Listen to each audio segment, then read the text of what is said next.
मेरा ध्यान रखने वाली मेरी माँ मेरी बेटी के रूप में जिंदा है। एक बेटी का पिता, दिल छूने वाली कहानी।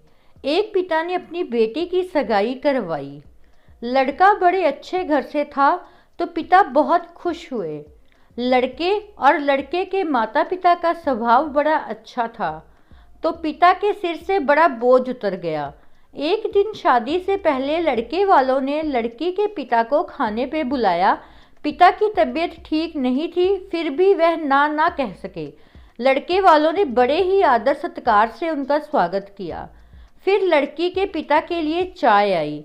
शुगर की वजह से लड़की के पिता को चीनी वाली चाय से दूर रहने को कहा गया था, लेकिन लड़की के होने वाली ससुराल घर में तो चुप रहकर चाय हाथ में ले ली। चाय की पहली चुस्की लेते ही वो चौंक से गए। चाय में चीनी बिल्कुल ही नहीं थी और इलायची भी डली हुई थी। वो सोच में पड़ गए कि ये लोग भी हमारी जैसी ही चाय पीते हैं। दोपहर में खाना खाया, वो भी बिल्कुल उनके घर जैसा। दोपहर में आराम करने के लिए 2 तकिए, पतली चादर। उठते ही सौंफ का पानी पीने को दिया गया। वहाँ से विदा लेते समय उनसे रहा नहीं गया तो पूछ बैठे, मुझे क्या खाना है, क्या पीना है, मेरी सेहत के लिए क्या अच्छा है, ये परफेक्टली आपको कैसे पता है?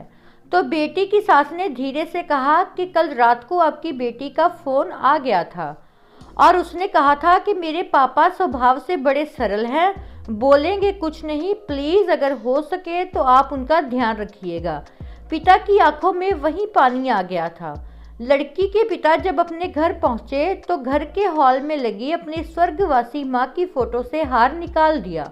जब पत्नी ने पूछा कि ये क्या कर रहे हो तो लड़की का पिता बोले, मेरे ध्यान रखने वाली मेरी माँ इस घर से कहीं नहीं गई है, बल्कि वो तो मेरी प्यारी बेटी के रूप में इस घर में ही रहती है।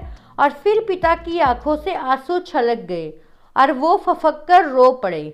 दुनिया में सब कहते हैं ना कि बेटी है एक दिन इस घर को छोड़कर चली जाएगी, मगर मैं दुनिया के सभी माँ बाप से ये कहना चाहती हूँ कि बेटी कभी भी अपने माँ बाप के घर से नहीं जाती, बल्कि वो हमेशा उनके दिल में रहती है।